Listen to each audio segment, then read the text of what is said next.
Hello বন্ধুরা, তোমরা কেমন আছো? আশা করি তোমরা খুব খুব খুব ভালো আছো। আমরাও ভালো আছি।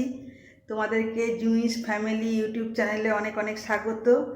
আজকে তোমাদের সঙ্গে আমি শেয়ার করতে চলেছি চিংড়ি মাছের পকোড়া।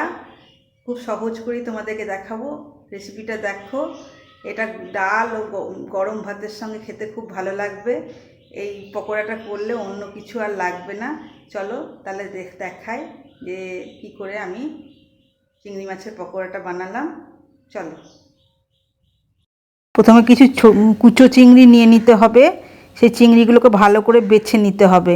চিংড়ির যে ছোটো ছোটো পা থাকে আর একটা সুঁড়ের মতন থাকে, খড়গোর মতন থাকে, সেগুলোকে ভালো করে বেছে নিতে হবে যাতে খেতে গিয়ে সেগুলো মুখে না লাগে। মুখে লাগলে অনেক সময় কি হয়, ওগুলো গলায় আটকে যায়, অনেক সময় বমিও হয়ে যায়।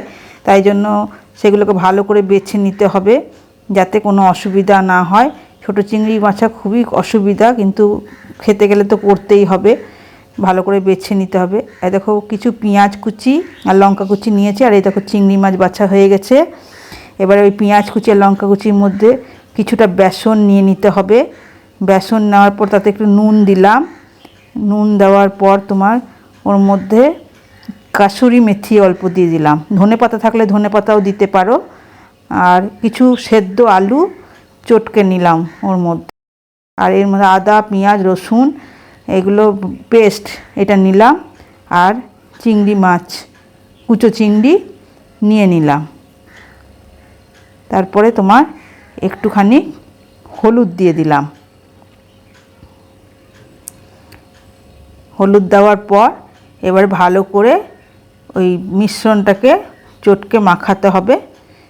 ভালো করে মাখিয়ে নিতে হবে যাতে মানে ভালো করে মাখানো হয়ে যায়। মাখানো হয়ে গেলে কড়াইয়ে তেল গরম করতে দিতে হবে। তেল গরম হয়ে গেলে ছোট ছোট পকোড়ার মতো দিয়ে দিতে হবে কড়াইয়ের মধ্যে।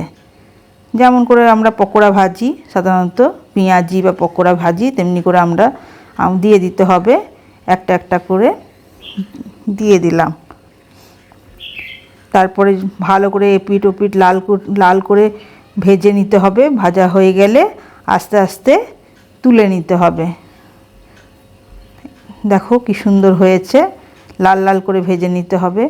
এটা গরম গরম খেতে খুবই ভালো লাগবে। আস্তে আস্তে তুলে নিতে হবে। দু পিঠটা ভালো করে ভাজা হয়ে গেলেই তুলে নিতে হবে। দেখো কি সুন্দর হয়ে গেল চিংড়ির পকোড়া। যে যেমন ঝাল খাবে তেমনি করবে।